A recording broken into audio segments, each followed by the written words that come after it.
Bonjour, ce jus peut sauver votre vie. Ouais, vous avez dû l'entendre pas mal de fois cette expression, hein. Tel remède, tel produit peut sauver votre vie. Moi, la seule fois où je l'ai entendu, où c'était un petit peu légitime, enfin même pas un petit peu, et beaucoup légitime, c'est quand j'ai lu le livre d'Herbert Shelton qui disait « Le jeûne peut sauver ta vie ». Et oui, ce jus peut sauver votre vie. D'ailleurs, comme tous les jus, comme tous les fruits, comme tous les légumes. Mais en fait, ce qui sauve votre vie, et vous l'avez déjà compris si vous regardez ces vidéos, c'est pas les jus, c'est pas les remèdes extérieurs. Ce qui sauve notre vie, c'est le vivant. C'est notre nature d'être vivant. Ça, on a oublié de le dire, j'insiste lourdement là-dessus. On a oublié de nous le dire. Il y a une différence fondamentale entre une machine, un être non vivant et un être vivant. Qu'est-ce que c'est que la vie? La vie, par essence, c'est la capacité à la régénération. C'est la capacité à l'auto-réparation. C'est cette fameuse loi de l'homéostasie qui veut que tout système vivant revienne spontanément à son point d'équilibre, de pleine santé, d'épanouissement. Si ça, c'est pas une bonne nouvelle, mais ça, on te l'avait pas dit. Non, on te l'avait pas dit. On t'avait dit, bon, machine, humain, non, mais c'est pareil. Non, non, tout être vivant revient spontanément à l'état d'équilibre, en l'absence de perturbations. Et c'est ça le jeu, c'est d'arriver à cibler ces fameuses perturbations. Et pour revenir à cet état d'équilibre, il fait comment l'organisme, le corps humain en l'occurrence? Il puise dans son environnement les éléments qui lui permettent de revenir à ce fameux état d'équilibre. Il puise dans son environnement, au sens le plus large du terme, les nourritures, au sens le plus large du terme, qui lui permettent de construire sa propre matière. Et ça, on l'avait oublié. Non mais, parce que t'as les écolos et ainsi de suite qui te disent non mais il faut faire gaffe à l'environnement, et toi tu te dis ouais ils sont gentils, cucu les petits oiseaux, moi l'environnement à la limite ça me concerne pas. Mais t'as oublié un truc, c'est que ta matière, ton être se nourrit de ton environnement. La fameuse loi de l'homéostasie qui te permet de te reconstruire et de te régénérer, où est-ce qu'elle prend ses matériaux? Où est-ce qu'elle prend ses briques? Elle prend ses briques dans son environnement. Si tu vis dans un environnement de MERDE, les matériaux que tu as pour te reconstruire, c'est de la MERDE. Tu te demandes, est-ce que tu te demandes un petit peu comment ça se fait qu'on soit aussi déprimé, désespéré, hein, qu'on soit autant des consommateurs d'anxiolytiques, de stimulants, de drogues, d'alcool? Mais regarde l'environnement dans lequel on vit. Je te parle même pas de pollution, et ainsi de suite, mais regarde ça, des murs de béton, de l'asphalte, il n'y a pas de forêt, il n'y a pas de verdure, il n'y a pas d'animaux, il y a un air qui n'est pas pur, il y a une eau qui n'est pas pure. Le corps, qu'est-ce qu'il va chercher comme matériau? Tu vis en pleine forêt avec un air qui est brassé, chargé d'oxygène, chargé d'ions négatifs, hein, tu bois une eau de qualité, tu as une alimentation simple, sobre et dense au niveau nutritif, le corps il va avoir les meilleurs matériaux pour se reconstruire. D'accord? Si tu lui donnes une alimentation complètement dévitalisée dans un air qui est totalement pollué et avec une eau qui est polluée, avec des relations sociales, des relations avec ton groupe de personnes avec lesquelles tu évolues, qui sont conflictuelles et dures, qu'est-ce qu'il va avoir comme nourriture pour se reconstruire? Eh bien ça. Et il fera ce qu'il peut avec cette donnée-là. De toute façon, à tout moment, le corps humain se régénère pour tout le monde. Ça, c'est la bonne nouvelle, en permanence. Mais avec ce qu'il a sous la main. Si ce qu'il a sous la main, ce sont des matériaux de piètre qualité, il fera avec les matériaux de piètre qualité. Si ce qu'il a sous la main, c'est des matériaux d'excellente qualité, alors il se régénérera avec les matériaux d'excellente qualité.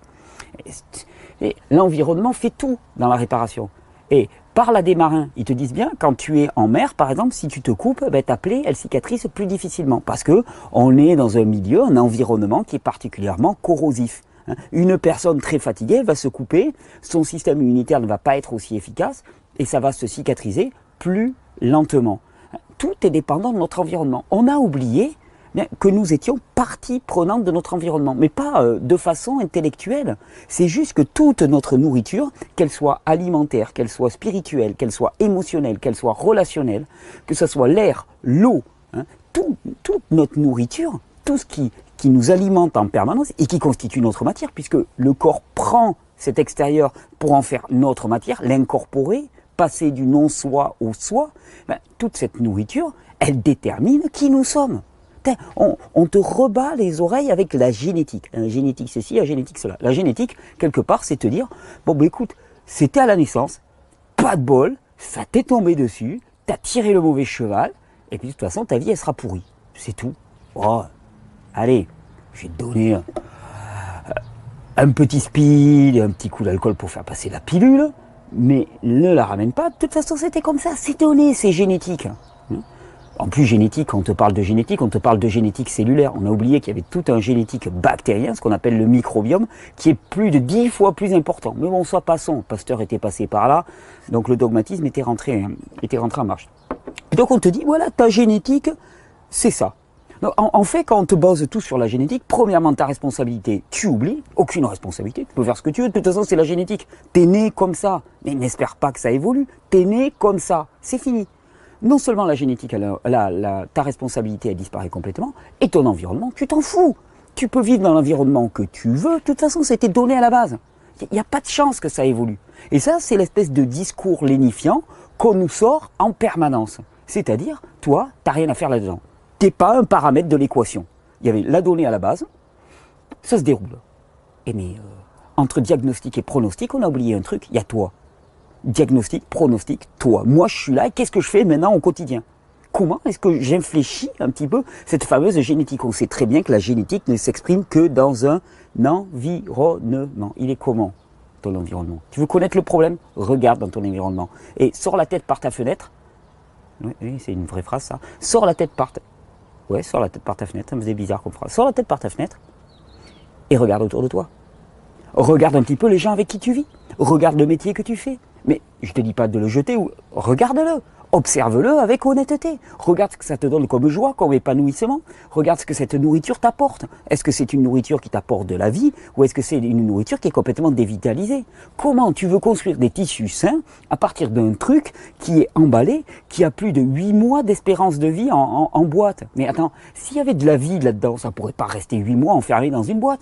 Prends des fruits et des légumes, tu les mets dans une boîte fermée, laisse-les 8 mois et tu vas voir ce que tu vas retrouver à la fin. Ça sera complètement digéré, ça sera une espèce de boue, qui aura été une espèce de culture bactérienne, parce qu'il y a de la vie là-dedans. Un truc qui reste 8 mois en sachet, ou même 2 semaines, 3 semaines sans bouger, c'est pas bon signe, les gars. Ça sent le macabé, ça. Et ça, on l'a pas réalisé. Oh, ça n'a aucune importance. De toute façon, non, génétique. T'es né comme ça, ta vie sera pourrie. Pas de peau, dommage, mauvaise pioche. Et ça n'a rien à voir avec ça. Alors quand je te dis, ce jus peut sauver ta vie, ce jus, comme toutes les nourritures, peuvent sauver ta vie. Des nourritures qui sont adéquates. Alors ce jus, tu vas voir, il va être encore plus adapté. Parce qu'il va cibler le système digestif. Et c'est là que ça commence. C'est vrai que parmi toutes les nourritures de ce monde, une qui est particulièrement frelatée, particulièrement destructrice pour l'individu, c'est la nourriture para comer, la nourriture alimentaire, ce qu'on mange au quotidien. Parce que ce qu'on mange au quotidien, on s'en envoie des kilos et des kilos et des kilos. Des kilos d'une nourriture qui est privée de micronutriments, qui n'est pas dense nutritionnellement parlant, d'une nourriture qui est dévitalisée, d'une nourriture qui contient énormément d'additifs, d'une nourriture qui est traitée aux pesticides. Mais fais la liste. Je veux dire, il faut vraiment qu'on soit simplé pour s'être fait balader à ce point-là. Pour se dire en permanence, on va se balancer des additifs, des pesticides, une nourriture qui n'a plus de micronutriments, de minéraux, de vitamines, et être en bonne santé avec ça. Mais c'est ça la différence. C'est quoi le gros changement qu'il y a eu au cours du XXe siècle? C'est ça, c'est de passer d'une agriculture et d'une économie rurale avec des produits locaux, avec beaucoup de végétaux, cultivés localement de saison sur des terroirs relativement riches, à des sols totalement appauvris, à une nourriture extrêmement transformée, à une antibiothérapie qui finissait de tuer les pauvres petites bactéries qui passaient dans le coin, celles qui avaient rescapé. C'est ça le gros changement. Et la catastrophe, tu sais, on parle toujours de la catastrophe de la Seconde Guerre mondiale. Je pense que la pire catastrophe de la Seconde Guerre mondiale, et tout égard gardé à la catastrophe et à la monstruosité qui a eu lieu pendant la Seconde Guerre mondiale, la catastrophe, elle a continué après. La catastrophe, elle a été d'un tout autre ordre après. C'est l'introduction des engrais de façon massive dans l'agriculture et c'est l'introduction des antibiotiques. Cette véritable lutte contre le vivant. La lutte contre le vivant, elle a eu lieu pendant la guerre, elle a continué après. Et ce sont des millions et des millions et des millions de victimes et qui continuent. Et les enfants qui naissent maintenant, ils sont dans quel état? Regarde, allergiques, immunodéficients, avec des cancers, avec des troubles du comportement. Le monde bactérien crie sa douleur parce qu'il nous faut du vivant. Et les jus, peuvent sauver ta vie. Et celui-là en particulier. Alors, il se trouve que je te dis, c'est un jus pour le système digestif. Et hier, il y a des copains qui sont passés à la maison, et les copains, ils sont toujours agréables. Par contre, ils ont une propension à manger tous les ananas. Je sais pas pourquoi, je tiens toujours des copains, moi, qui mangent tous les ananas. Alors, je me suis retrouvé avec pas mal de pots d'ananas. Tu vois, hop. Enfin, pas mal. J'en ai mis que quelques-unes là, mais j'avais quelques pots d'ananas. Et je me suis dit, ouh, pot d'ananas, surtout si l'ananas est bio, hein, dans la peau d'ananas, il y a de la bromélaïne. Hein, la bromélaïne, c'est une enzyme extraordinaire. La bromélaïne, c'est une enzyme extraordinaire qui a la propriété de dissoudre tous les déchets protéiques dans l'organisme. Tu sais, tous ces petits bouts de protéines, tous ces repas mal digérés parce que tu n'as plus assez d'acide chlorhydrique, parce que tu es stressé et fatigué, tous ces repas mal digérés qui restent dans l'intestin et qui putréfient. Et quand ça putréfie dans l'intestin, ben, c'est pas bon signe. Ça fait des productions de méthane, et le méthane, hein, ce gaz, ben, il sort par en bas ou par en haut, ça te donne cette mauvaise haleine, hein. Ça donne aussi cette odeur dans les toilettes. Tu t'es jamais posé la question? Tu vas aux toilettes, quand tu sors des toilettes, ça pue. Mais ça sort d'où, ce qui est dans la toilette? Ça sort de toi. C'est pas bon signe si c'est à l'intérieur, que nous soit dit. Bon, il vaut mieux que ça soit à l'extérieur qu'à l'intérieur. Mais il n'empêche, ça renvoie pas une belle image de ton système intérieur. La bromélaïne dans l'ananas est un formidable nettoyant. Tous les enzymes sont là pour accélérer les réactions de décomposition. Il va venir manger littéralement tous les déchets dans ton tube digestif. Alors je me suis dit, tiens, ben, j'ai de l'ananas, on va se faire un jus pour le système digestif. Alors pour le système digestif, ananas avec la bromélaïne. J'aurais pu prendre de l'ananas entier. Là j'ai pris... j'avais que les pelures. Alors c'est sympa parce que moi j'aime bien les passer comme ça, parce que comme ça je mange l'ananas, j'adore l'ananas à la croque, et la pelure, qui est la partie la plus chargée en bromélaïne, hop, elle se retrouve dans le juicer. Alors il faut la couper quand même un petit peu, parce que le juicer n'aime pas trop les pelures de fruits et de légumes. Enfin je dis ça, moi je me gêne pas pour les utiliser, mais je sais que ça les fait un peu forcer, comme avec le citron. Donc ananas, bromélaïne, très digestif. Ensuite, attends, j'en coupe un petit peu, on va pas tout passer. La peau est très dure. Ça, c'est l'avantage aussi des extracteurs de jus. Tu vois, les peaux d'ananas, t'en ferais rien. Bon, mais là, hop, tu extrais tout le jus que tu peux encore extraire. Tu extrais la bromélaïne, tu as la partie la plus nutritive. Encore une capacité à recycler du matériau. Ça, c'est excellent. Alors, bien sûr, il faut que vos ananas soient bio. Parce que sinon, se faire un concentré de pesticides, je ne vous le recommande pas.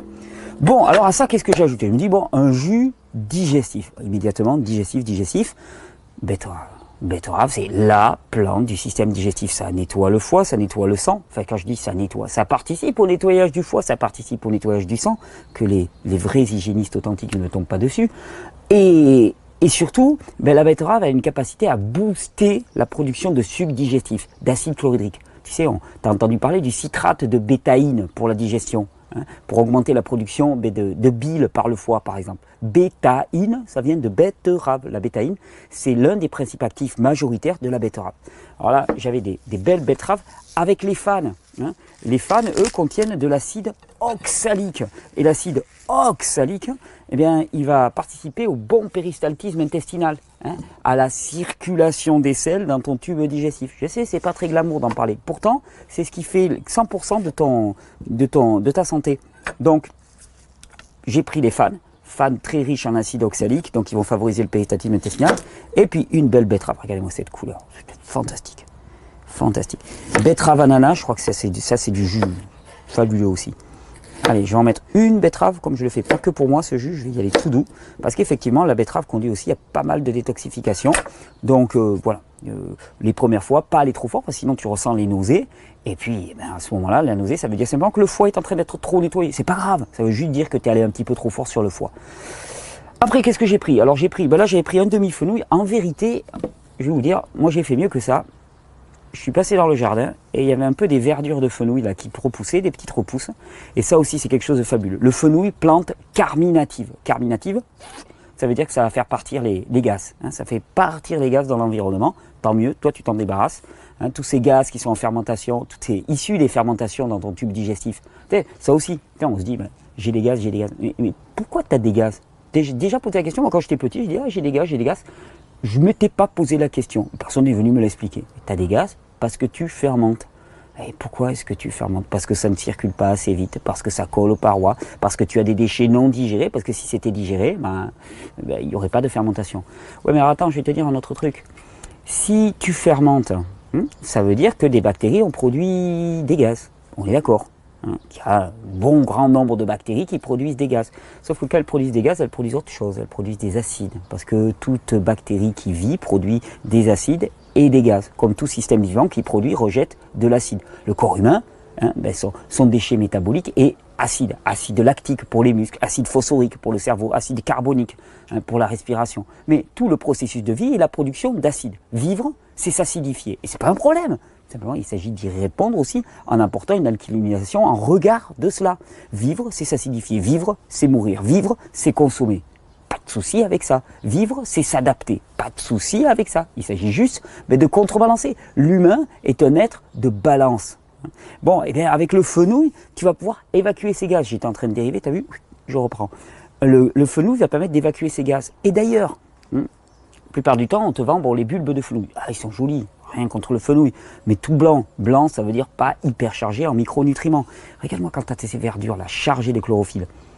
Et ça, d'habitude, on le coupe et on le jette. Ce monde jette de toute façon la meilleure partie. La plupart du temps, de tous les légumes. Ça va te jeter les fans de blettes, ça va te jeter les fans de fenouil. Récupère-les, profitez-les des failles de ce monde, hein, de manière à avoir la meilleure nutrition.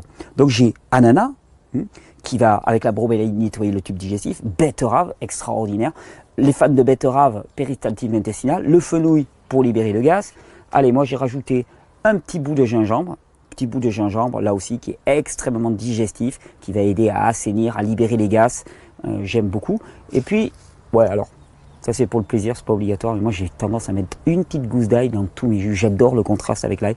L'ail, là aussi, ça contrôle les populations fongiques, ça nettoie tout le tube digestif, ça contient du soufre. Là aussi, hein, je préfère les principes aux règles. Hein. J'essaye de ne pas élaborer des règles, mais plutôt des principes. Principe, le soufre nettoie le tube digestif, tout le système digestif et le système respiratoire. Ok, où est-ce qu'il y a du soufre? Dans le chou, dans le radis, dans l'ail. Ok, alors tu cherches des produits pour aider au nettoyage du tube digestif, et du système digestif et du système respiratoire. Tu vas chercher des plantes qui contiennent du soufre. De l'ail, du chou, tu mets ce que tu veux. Il s'agit que ça contienne du soufre. Ananas, fenouil, betterave. Là j'ai mis une betterave avec ses fans. Ananas, j'avais un demi-ananas, la peau d'un demi-ananas. Si tu prenais de l'ananas tout court, tu aurais un quart d'ananas. Et puis gingembre, ail, et puis en fenouil, voilà, j'ai pris un petit peu de sauce verdure. Peut-être que je mettrai un petit peu de... Voilà, allez, je vais prendre un quart du bulbe de fenouil, bien qu'il soit ouvert. Je vais prendre des parties aériennes. Le reste sera utilisé autrement. Voilà. Et puis on est parti pour passer tout ça en jus, bien sûr. Allez. Alors l'ananas, c'est pas le truc le plus facile à passer en jus. Il faut bien alterner. Mais bon, on y arrive quand même. Je passe toujours moi le gingembre et l'ail dès le départ pour éviter d'avoir un extracteur de jus qui sent l'ail pendant plusieurs heures. Et le fenouil est excellent pour décongestionner. Donc tu vois, le secret quand tu fais des jus comme ça, c'est de vraiment alterner. Alterner pour éviter que ça bouche. Hein, et laisser à l'extracteur le temps de passer un petit peu tous les produits.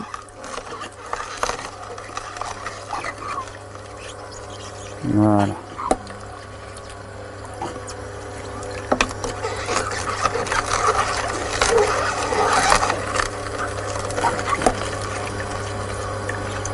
Hop, ça commence à sortir. Allez, maintenant j'ai passé cette verdure. Ah, ça sent bon l'ail. J'adore mettre de l'ail dans l'extracteur de jus. Ça a quand même un parfum assez extraordinaire. C'est pas le truc auquel on pense a priori, mélanger de l'ail et des fruits. Et pourtant, je vous garantis que le mélange est assez fabuleux. Alors, l'intérêt avec ces extracteurs, c'est qu'il y a une molette là. Ça permet de serrer et de tirer une fibre particulièrement sèche. Alors, au départ, elle a un peu de mal à sortir. Il faut l'aider un petit peu. Alors le fait qu'on serre plus et qu'on a une meilleure extraction, ça fait que, bon, bien sûr, la tête bouge un tout petit peu plus, ça force un tout petit peu plus. Par contre, voilà, en termes de qualité de jus, c'est ce que j'aime beaucoup avec ces nouvelles générations d'extracteurs, cette molette réglable là qui change un petit peu tout. Une petite évolution par rapport aux oméga de la belle époque, on va dire, mais qui permettent, voilà, toujours pareil, de tirer. Plus ta fibre est sèche, ben, plus ça veut dire que tu extrais de matière. Et ça, c'est excellent parce que ça veut dire que ce qui ressort au final, ben, c'est une matière qui est juste de la matière cellulosique et non pas chargée de nutrition. Ça serait dommage de la mettre au compost. Ça viendrait nourrir les micro-organismes, mais bon. En termes de micro-organismes, on en a un gros là qui aime bien être nourri. Allez, voilà, je passe les feuilles. Ça aussi, normalement il faut les passer une à une. Je suis pas le plus orthodoxe pour faire mes jus, j'ai tendance à être un peu brut. Vous n'êtes pas tout obligé de vous en inspirer. Alors le fenouil, Celui-là, c'était du fenouil sauvage. Alors quand c'est du fenouil sauvage, en plus, il est particulièrement concentré. Alors l'une des caractéristiques aussi des peaux d'ananas quand on les passe en jus, c'est qu'elles vont faire pas mal de mousse. Et j'aime beaucoup les jus avec de la peau d'ananas parce que c'est un côté très très mousseux. Souvent même je les filtre pas parce que cette mousse elle est tellement agréable. Voilà. Ah, puis la betterave, ça donne cette couleur. Alors, toujours pareil, les gens me disent, ah, je prends du jus de betterave, je commence à voir les urines rouges, les selles rouges. C'est normal. Si tu es en surabondance de bétaïne, hein, normalement, ton acide chlorhydrique dans l'estomac devrait dissoudre ces pigments, il ne devrait pas apparaître. Mais si tu consommes un petit peu, si tu commences à consommer plusieurs betteraves par jour en jus, il est évident que tu vas avoir passé de la couleur rouge dans tes urines et dans tes selles. D'ailleurs, c'est bon signe. Si ça passe la couleur rouge dans les urines, ça veut dire que la bétaïne est rentrée dans tout le système intérieur, puisque l'urine, hein, elle éponge le système intérieur. C'est l'élimination issue du sang et de la lymphe. Donc, si tu as la couleur rouge dans les urines, c'est-à-dire que la bétaïne est bien passée de l'autre côté de la paroi intestinale. Super, c'est bon signe, ça nous intéresse. Allez, je vais en remettre encore un ou deux.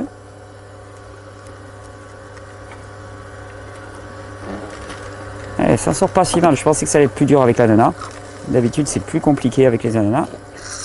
Le fait d'avoir cette nouvelle vive de serrage. Alors quand on a des produits comme ça qui sont très mous, pommes, ananas, ça vaut le coup de faire un petit effet de pompe comme ça. Ça permet de faire tomber un petit peu plus de jus. Vous amusez pas quand même à faire un jus pur peau d'ananas, ça risque de faire saturer les extracteurs. Ça, j'en connais aucun qui s'en sorte bien avec ça. C'est pas leur domaine de prédilection. Hop, un petit coup de betterave.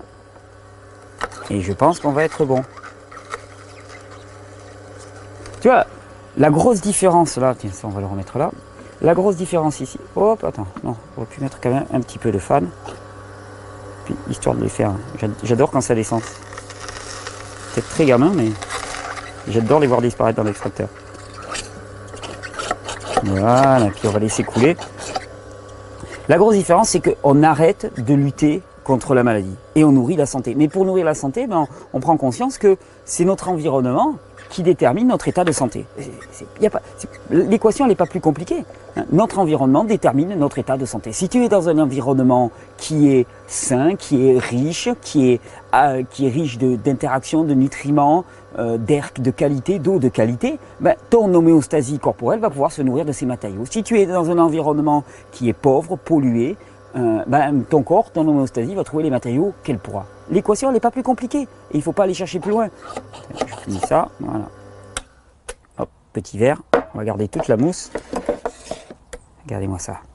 Hein, quand je te parle de environnement, mais ton alimentation, ça fait partie de ton environnement. Ouh, à haute santé.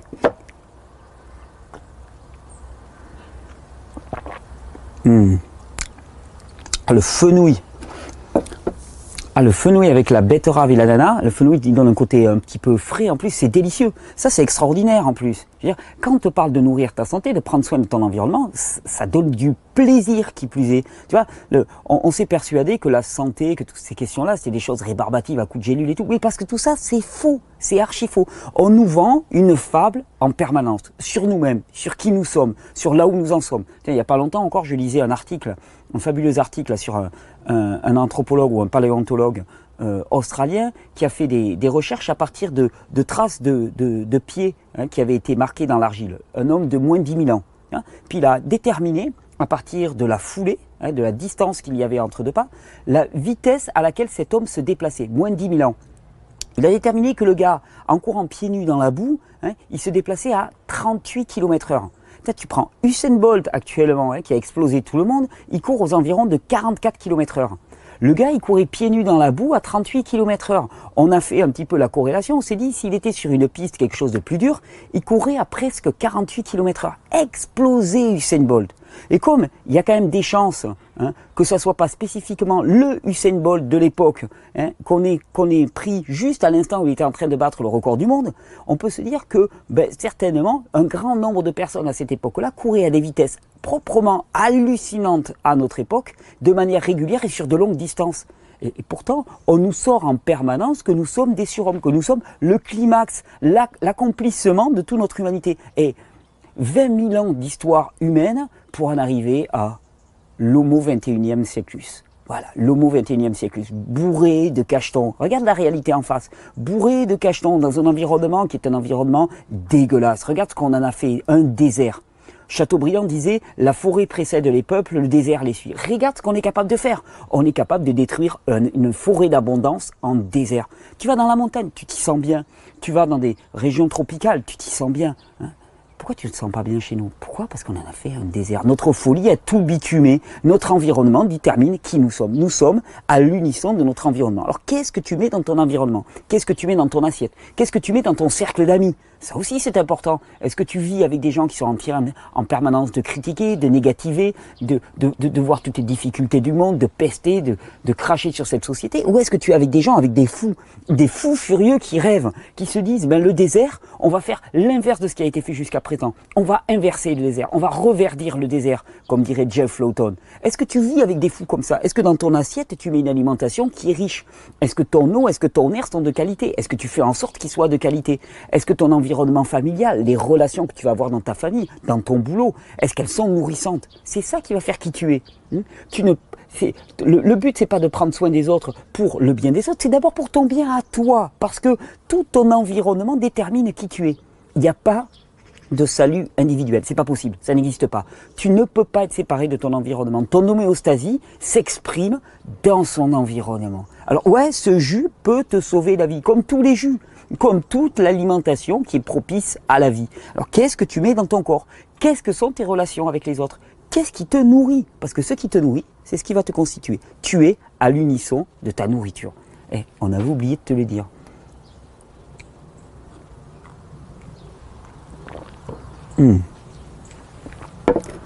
On avait oublié de te le dire, pourtant c'était le facteur essentiel. Mais comme on a oublié de te le dire, ça fait qu'on a pu te fourguer une nourriture complètement morte. Mais on ne construit pas des cellules vivantes à partir d'une alimentation morte, c'est pas possible. La vie construit la vie.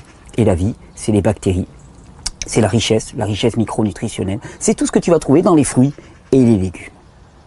Alors une fois que ces données sont connues, là, on peut faire nos choix. Là, on est responsable. Et la génétique, on la voit bouler. Parce que la génétique, elle est posée une fois pour toutes. Par contre, l'épigénétique, c'est notre pouvoir, notre responsabilité, notre joie. Bonne régénération. Et j'allais oublier. On approche du mois de décembre. Ça le fait pas. Là, il est 8 h du matin en Catalogne. Ça fait pas décembre. Mais bon, théoriquement, on approche du mois de décembre. Et décembre, c'est Terra Incognita, 3 semaines. 3 semaines ensemble pour expérimenter la pleine régénération. Pour ceux qui connaissent, c'est 3 semaines dans lesquelles il y a des vidéos quotidiennes, il y a des tas de rendez-vous. Cette année, il va certainement y avoir une conférence, des pique-niques organisés. On est en train de vous préparer une page internet sur le site Régénère pour ça, pour lancer des pique-niques crus à travers toute la France, pour se retrouver, partager, faire exploser un petit peu les écrans et rentrer dans du concret, du réel, du vécu, de l'entraide et du soutien, de la solidarité. Tout va vous être annoncé au cours du mois de novembre. Il y aura un programme indicatif par étape pour ceux qui veulent faire une transition alimentaire. On leur proposera 7 étapes pour changer l'alimentation avec les moyens de s'évaluer, de savoir où on en est sur ces étapes et de savoir quelle pourrait être l'étape suivante. Des petits guides comme ça qui vont nous accompagner. Tout ça, ça arrive au cours du mois de novembre. Préparez-vous. Terra Incognita, ça doit être le 4e ou le 5e. Peut-être le 5e. Au 4e, 5e, je sais pas, il faut regarder ça. Terra Incognita, ça arrive, ça démarrera le lundi 30 novembre, si je m'abuse. 3 semaines ensemble pour expérimenter des territoires inconnus. D'ailleurs, le thème de cette année, j'ai appelé ça « Jeûner à ce monde ». Jeûner aux valeurs de ce monde. Ces valeurs de ce monde qui nous tirent droit vers la dégénérescence, la fatigue, la maladie et la dépression. Jeûner à ce monde, c'est juste, on était dans cette direction, hop, on part en sens inverse. On ne s'arrête pas, on part en sens inverse et on va expérimenter quelque chose d'autre. Non, parce que on t'avait dit que ça, c'était la seule direction, la meilleure pour l'humain. Tu as quand même le droit d'aller voir de l'autre côté. Au pire, s'ils ont raison, tu vas t'en rendre compte rapidement. Et puis tu feras demi-tour. Il n'y a pas de souci. On ne s'énerve pas. Il n'y a pas d'inquiétude. Non, mais parce qu'on t'a toujours dit que c'était dans cette direction qu'il fallait aller. Ok, moi, je me pose des questions. Pourquoi est-ce que cette direction est la meilleure? Et si c'était pas vrai? Pour le coup, quand même, d'aller voir de l'autre côté. Rendez-vous en Terra Incognita.